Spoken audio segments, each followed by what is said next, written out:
нас в гостях Абдулрашид Садулаев, легендарный борец. Так, мы с руководством НФЛ приехали в дом к Ибрагиму Бекову, который нас пригласил. Прямо на магазин чате, вот... Среди борцов по ним боим.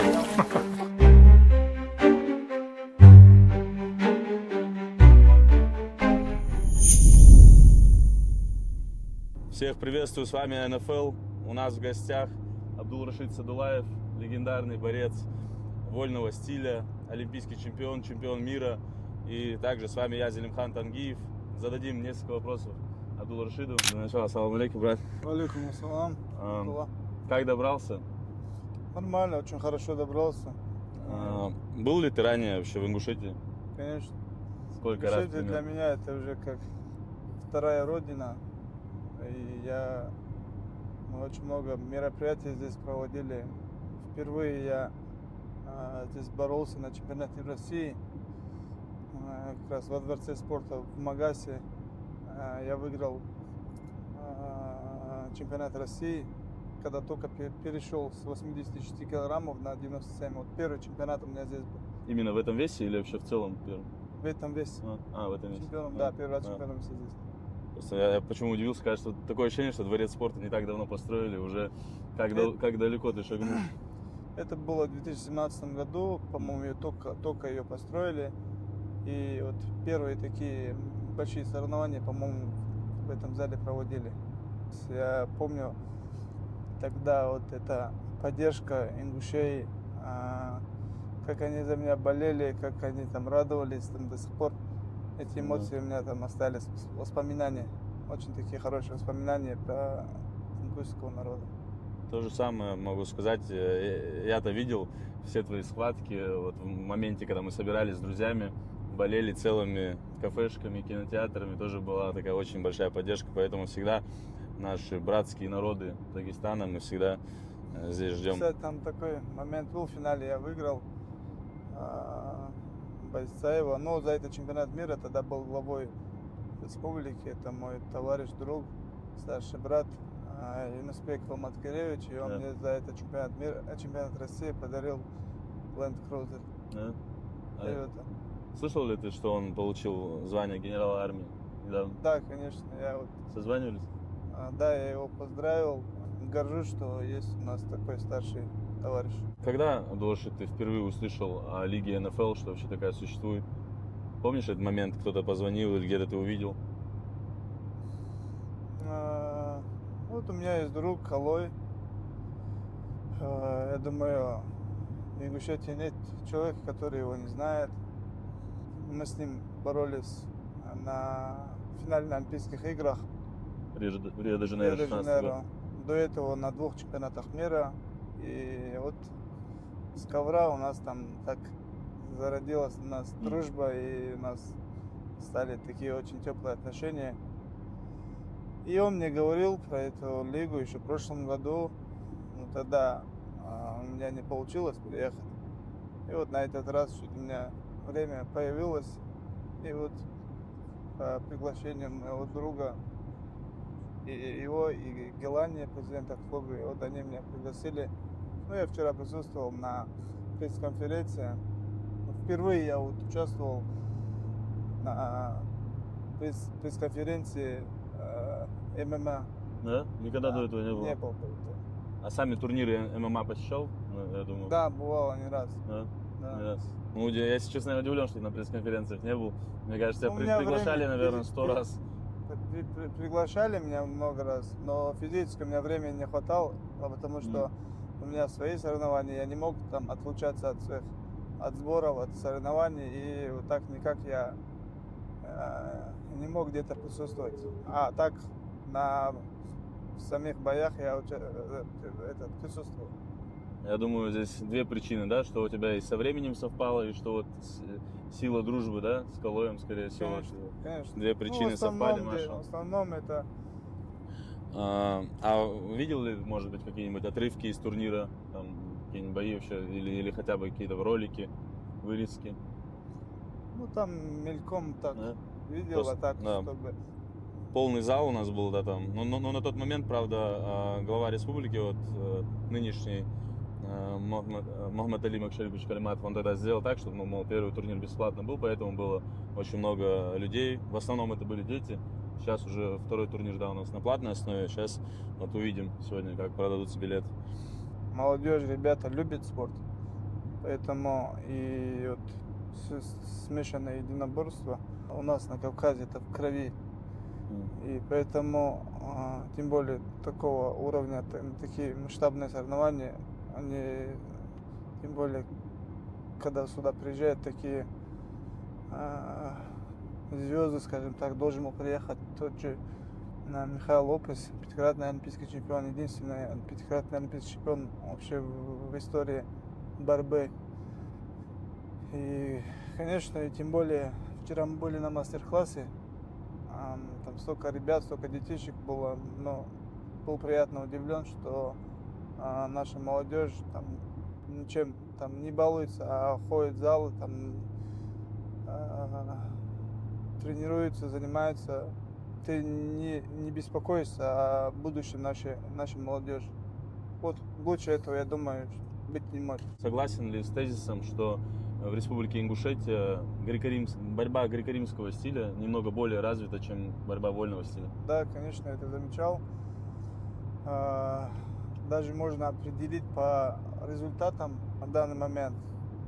Вот по вольной Калой, в основном призер Олимпиады, да. А по греко-римской есть у нас Назир Макеев и Мусаев Лоев, Тламбер Белхароев, Аздоев.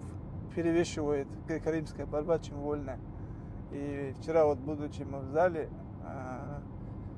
вот, где мы проводили мастер-класс, там процентов 70 было детишек были греко-римского стиля, а 30% довольно. Даже из этого можно сделать выводы.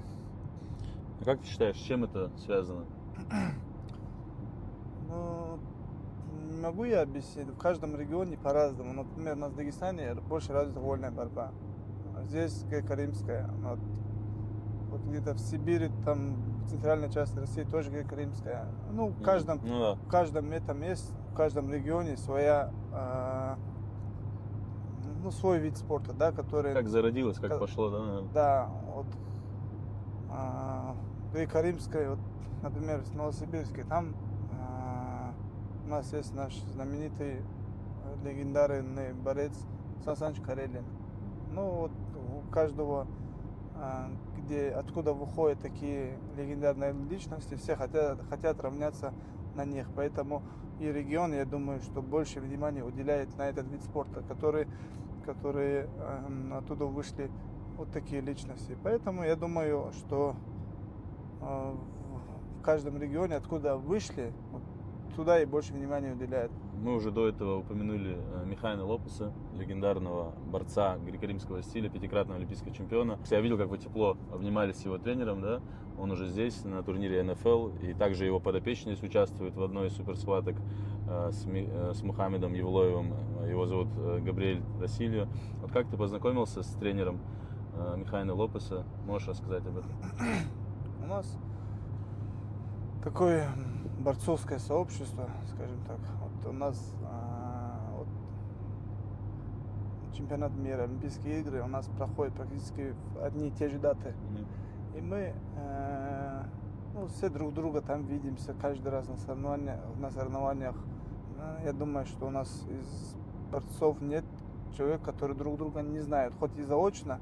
Есть ли такие из тех, кто будет сейчас выступать на турнире NFL 2, там, кого ты можешь назвать либо друзьями, приятелями, с кем ты знаком хотя бы? Конечно, из участников? Там здесь немножко такой интересный формат они сделали. И помимо боев здесь подключили и борцов, профессиональных борцов. Одну схватку Седаков и Закуев по вольной борьбе, и вторую Габриэль и Евлоев. Судаков и Закуев это мне как младшие братья, мы всегда на сборах, соревнованиях вместе. И у них такая очень, я думаю, такая интересная схватка будет, потому что Седаков олимпийский чемпион, Закуев действующий чемпион России, но Седакова освободили на последнем чемпионате России. И у них и всегда такая почти такая равная борьба бывает. Я думаю, вот будет очень зрелищная схватка по борьбе. Все-таки вот если бы выбрать, кому бы ты отдал предпочтение, кто выиграет? Не то, что вот как человек, а как ты считаешь, кто выиграет? Ну, борьба, она непредсказуемая вещь, но если в хорошей форме будет, мне кажется, всегда кто выиграет. Чисто на интерес, чтобы потом посмотреть. Вот попробуй угадать счет. Чисто на интерес. Счет, я думаю, что там большой Да. счет не будет. Но максимум разрыв, там, может быть, там 1-2 балла. Например, там где-то 5-3, 5-4, да, вот такое где-то примерно. Ну, 4-2. 4, да? Да. С схватки Мухаммеда Евлоева с Габриэлем Расилем. Как ты считаешь, там как будет? Я не могу сказать, какой счет конкретно будет, потому что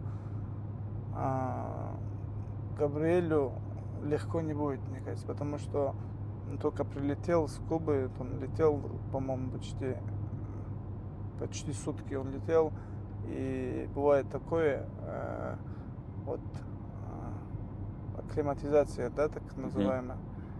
Он уже третий день, по-моему, вот третий день она так начинается, вот, самый такой пик. Исключаешь ли ты возможность вот так полностью, что когда-либо примешь участие в подобной схватке? Или не Я исключаешь? думаю, вряд ли. Ну, вряд ли. Вряд ли, да. Ну, все может быть, да? Все в жизни, все может Да. быть, да, но я Да. думаю, нет в этом необходимости. Ну, да. Я даже, я вот в коммерческих соревнованиях я вообще редко выступаю. И мне и тренер не давал выступать особо вот в таких коммерческих соревнованиях. Я выступаю тогда, когда вот мне нужен старт для того, чтобы я ковер почувствовал перед там большими соревнованиями. И вот у нас есть такие соревнования, как турнир Али Алиева, Умахановский, Хасаверте. Вот выступил на Алиевском турнире. Это мне пришлось перед Токио. У меня была травма, и вот уже сроки зажимали, и мне нужен был один старт. Вот единственный раз я там поборолся. Больше, ну, вот я не помню, я где-то вот на таких коммерческих соревнованиях, чтобы я выступал. В основном я вот там старался выступать на официальных там, чемпионатах России, там, Европы, Олимпиады, вот как-то так.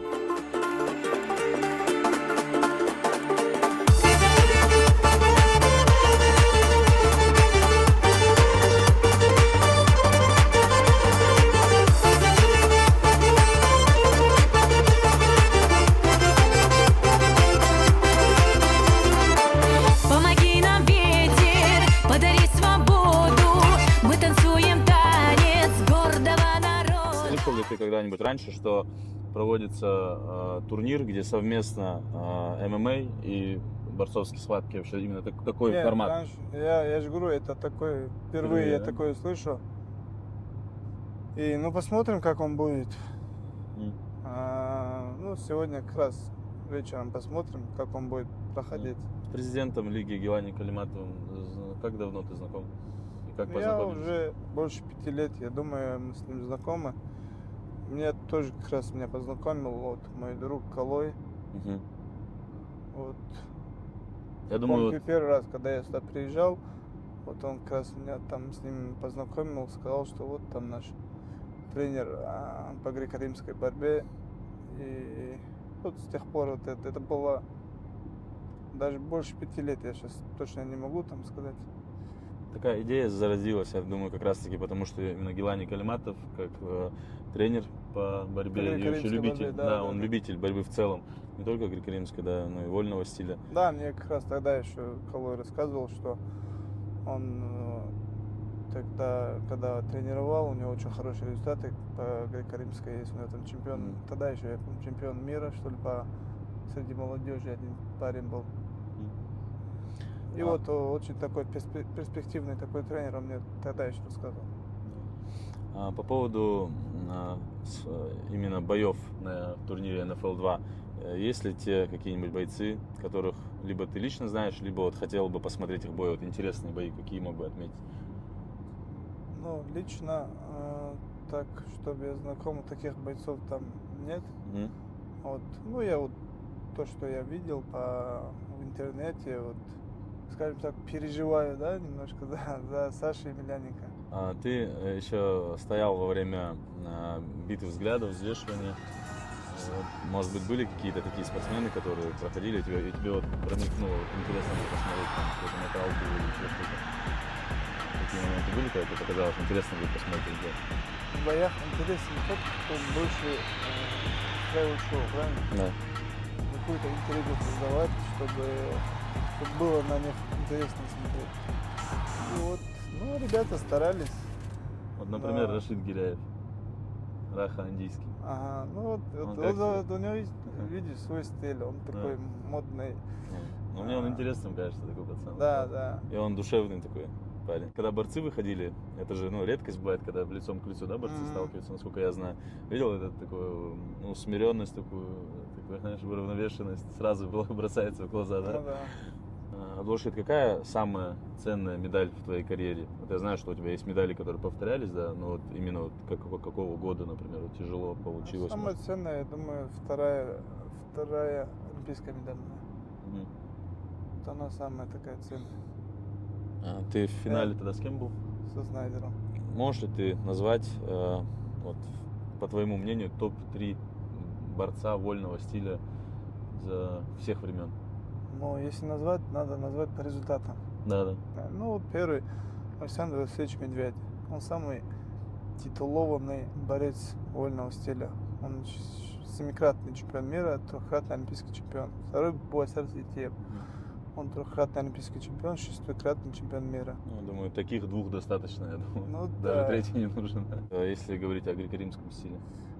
Греко-римская, это, ну, первый Михаил Лопес, да. Вот есть, например, у пловцов, там, других видов спорта на одной олимпиаде они могут там 2, 3, 4 медали. Да, у Фелпс он там 24-кратный, Да. по-моему, олимпийский Он по чемпион. 3-4 медали за одну Он на медаль. 3 олимпиадах это Ага. завоевал. А он подряд 5. Да, Такого, по-моему, нету. Ну, конечно, это Михаил Лопес, второй Сан Саныч Карелин. Абдулрашид говорит по поводу именно Михаила Лопеса, потому что, ну, для тех, кто просто не понимает, Олимпиада проходит раз в 4 года, и, соответственно, это 20 лет нужно быть на пике, да? Конечно. Он 20 лет на пике. Он еще помимо этих 5 медалей, он еще в 2004 году там, ну, проиграл. Он участвовал на 6 Олимпийских играх. Предпоследний вопрос вот по поводу Ахмеда Таджудинова. Он тренировался с тобой в одном зале, да, насколько я знаю, он еще когда маленький был. Вот потом, когда ты с ним столкнулся на ковре, я знаю, ты травмировался, да, у тебя позвонок, по-моему, был, Да. Что? Приятно ли тебе, что вот человек подрастающий, который младше тебя, вышли из твоего зала, потом доходит до таких высот, и что для тебя было вот встретиться с ним на ковре? Какое-то ощущение какое-то было, вот, я имею в виду до того, как ты вот, вы вступили в ковер, ну, в этот момент, можно сказать, что вот ты его помнишь, можно сказать, младшим в зале, и вот сейчас он до такого дорос. Нет, это нормальное явление. Это спорт недолгий, профессиональный спорт. Вот в борьбе, я думаю, уже после 30 лет человек идет на спад. И молодые, как грибы после дождя, они быстро растут тоже. И после 30 человек идет на спад, а он там молодой, он только-только набирает. Поэтому то, что он меня выиграл, наоборот, я рад, что у нас такая молодежь растет. Поэтому надо сделать выводы и дальше тренироваться, и дальше стараться, чтобы в следующий раз выиграть. Пожелания лиги НФЛ, что бы ты мог сказать? Пожелать успехов, процветания, чтобы достигли больших успехов. Молодежи и любителям борьбы наставлений. Для молодежи хочу пожелать, в первую очередь, крепкого здоровья. Без здоровья и спортом не получится заниматься, и желания не будет что-то делать. Поэтому, в первую очередь, здоровье. Начинающимся спортсменам ставили перед собой там определенную цель, потихоньку шли к этой цели, там, несмотря ни на какие преграды, никакие там проблемы, что бы в жизни не было. Вот поставили перед собой цель, идите до конца. У всех бывают трудности, каждому там Всевышний каждого испытывает. И в этот момент самое главное, нельзя сдаваться. Идти там, раз начал, идти до конца, добиться обязательно. Вот человек, который трудится, который старается, Всевышний не оставит без награды. Поэтому Вперед. да, вперед, дерзайте, газуйте, как говорят. Вот для вас, дорогие друзья, живой пример, что никогда не нужно сдаваться и нужно добиваться своих целей. Адлуршид, Баркала тебе, спасибо. Всё, вам удачи. Все. Смотрите НФЛ, следите за спортом, занимайтесь спортом и не занимайтесь лишним. Zero Production Beats.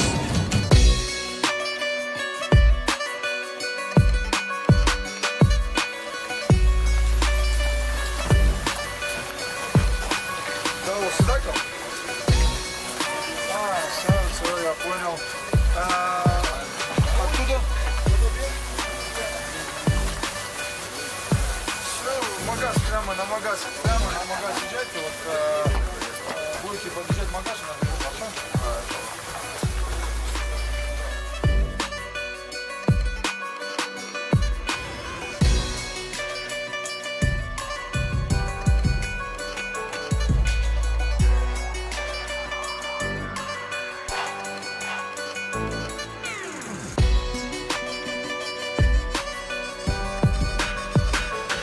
Среди борцов они были.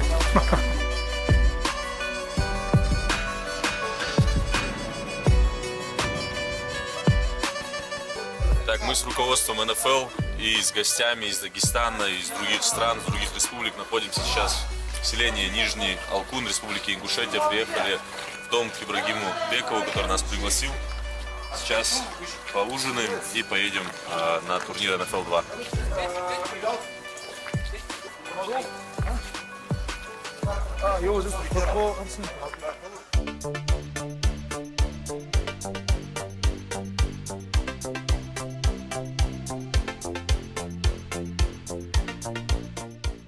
Здесь, я думаю, половина присутствующих даже не нужно представлять.